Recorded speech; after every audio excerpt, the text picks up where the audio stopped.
The elephant's rope. Once a man was passing by some elephants.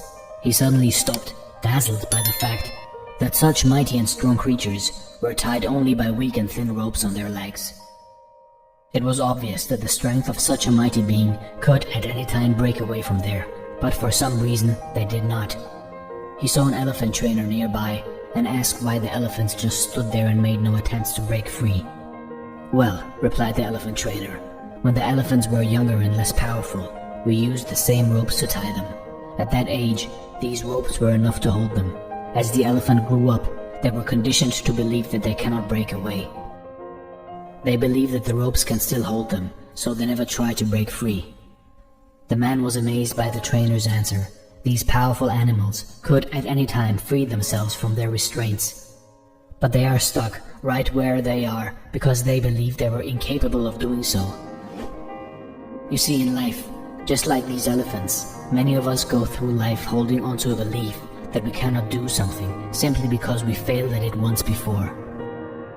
Failure is a part of learning. We should never give up trying because we might be just an attempt away from breaking free. The one-armed champion. An energetic young boy, despite the fact that he was born without a left arm, joined to learn judo with an old Japanese judo master. The old Japanese judo master taught him a very exciting judo throw in the first week of the training. On the second week, he was asked to practice the same judo move. Every other week, the young boy was taught to practice the same one technique over and over again. He could see other students learning different judo techniques, but he couldn't understand why, even after 3 months of training, the master had taught him only one move. "Sensei," the boy finally said, "shouldn't I be learning more moves?"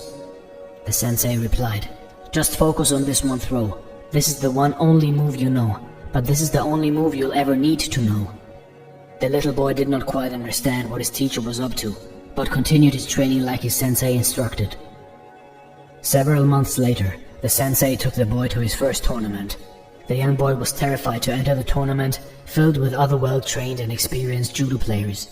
Surprising himself and the audience, the boy easily won his first 2 matches. The third one was a little harder, but the young boy pulled off the technique, the only technique he knew, and won. The fourth round amazingly went the same way, and the young boy found himself in the tournament final, facing a much bigger, stronger, and tougher opponent. For some time in the finals, the young boy without an arm appeared to be overmatched. Concerned that the boy might get hurt during the match, the referee called for a timeout.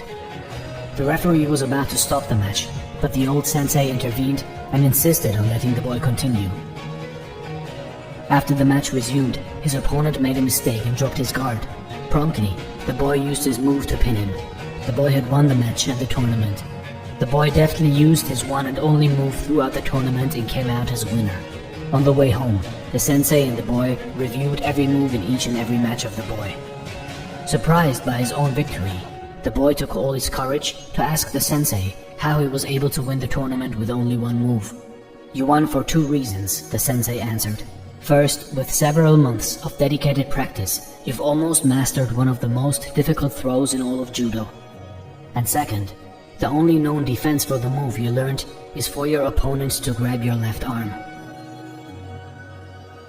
With the boy's hard work and the sensei's sagacity, the boy's biggest weakness was transformed into his biggest strength.